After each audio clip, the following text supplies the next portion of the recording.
1972. My first involvement was the development of the original kinesiograph. Mm-hmm. And that followed up by some additional things like EMG and joint vibration analysis and the analysis of masticatory function. Right.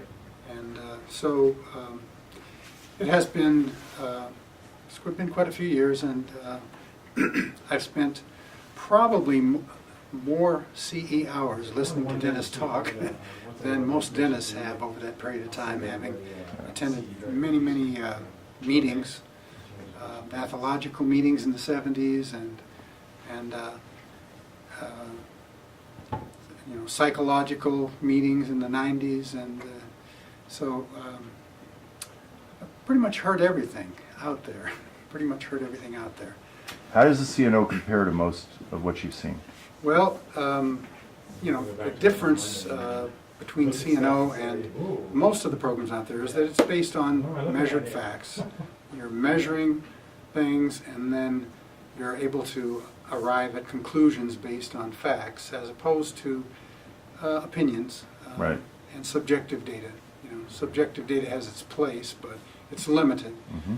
and patients can, you know, give you some information, but a lot of times they don't know what's wrong either. So, Yeah.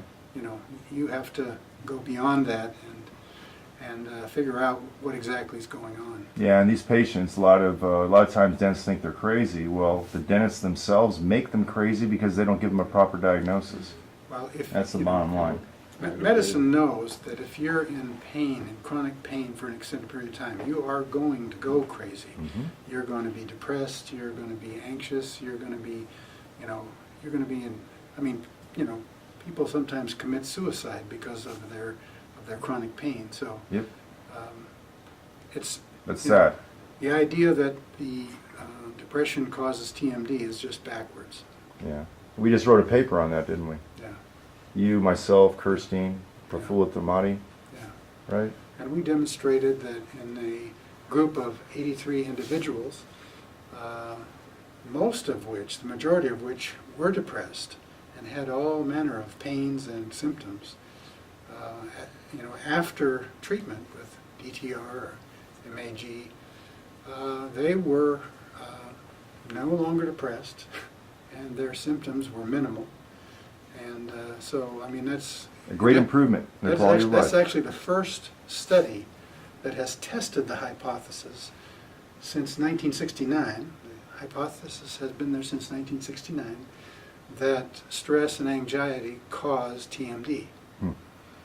Nice. So, First time ever. ironically, the people who came up with these theories have never bothered to test them. But yet it pervades the entire profession, Yeah, the insurance industry, yeah. the academic angle, all of it. Yeah. NIDCR has spent more than $100 million on studies to validate the research diagnostic criteria. Yeah. And no one's been able to do that. As it turns out, it's not valid. Nice. Our tax dollars at work. Yeah. Well, thank you very much. Measured matters, huh? It sure does. Thank you, Sure John. does.